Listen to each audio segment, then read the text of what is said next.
Pakistan says it is a victim of terrorism, but the evidence against it is overwhelming. From Osama bin Laden's hideout in Abbottabad to Hafiz Saeed roaming freely in Lahore, from Lashkar-e-Toiba to Jaish-e-Mohammed to the Resistance Front, every group is raised, armed and blessed by Rawalpindi.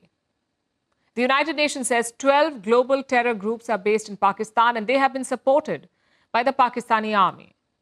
For years, Pakistan has said that it is fighting terrorism, but all they have done is fund terror factories. Governments, international agencies, think tanks, even Pakistanis themselves have shared evidence of Rawalpindi's role in spreading terror across the world. Our next report brings you more. Over the years, the world has spoken about Pakistan's support for terrorism. Whether it's keeping the mastermind of the 9/11 terror attack, Osama bin Laden, in a safe house next to a Pakistani army base, or increasing security for the 26/11 Mumbai attack mastermind Hafiz Saeed at his Lahore residence. State-sponsored terrorism has been Pakistan's forte.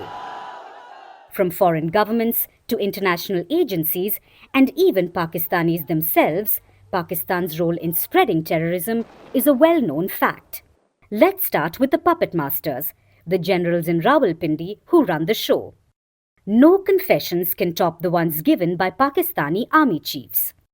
In 2018, then Army Chief General Qamar Javed Bajwa shocked the world. He said Pakistan's army and intelligence services knew how to work with good terrorists and bad terrorists. Even former army chief and President Pervez Musharraf accepted Pakistan's role in supporting terrorism. Musharraf admitted that Pakistan trained and equipped the Lashkar-e-Taiba. So the Pakistani army, which has been accused of funding, training and supporting terrorists, have openly accepted their involvement. There's a popular saying, countries have an army, but the Pakistani army has a country. So when the Pakistan army paves the way, the country follows.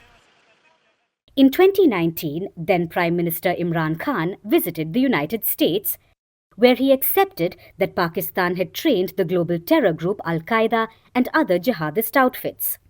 He also acknowledged that there were thousands of terrorists on Pakistani soil. Similar declarations were made a year prior in 2018, when then Prime Minister Nawaz Sharif opened a can of worms.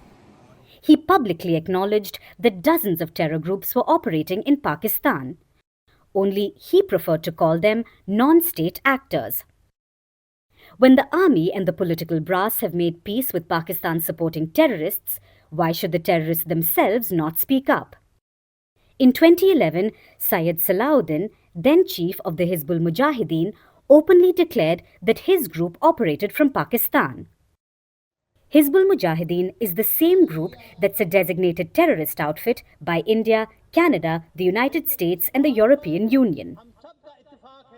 In fact, Pakistan's own terrorism investigation agency confirmed that Lashkar-e-Taiba terrorists that carried out the 26/11 Mumbai attacks trained on Pakistani soil. And there have been other forms of evidence that point all terror-related fingers at Pakistan. Like books written by former ISI chief Asad Durrani, where he accepted that Islamabad supported Hafiz Saeed.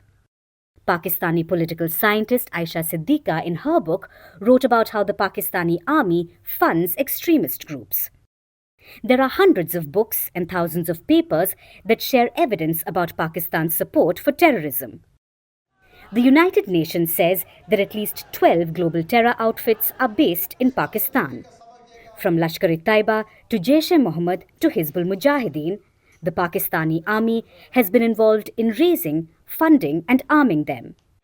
Pakistan's state-sponsored terrorism has been exposed with overwhelming evidence. The only thing missing is an official ministry for terrorism.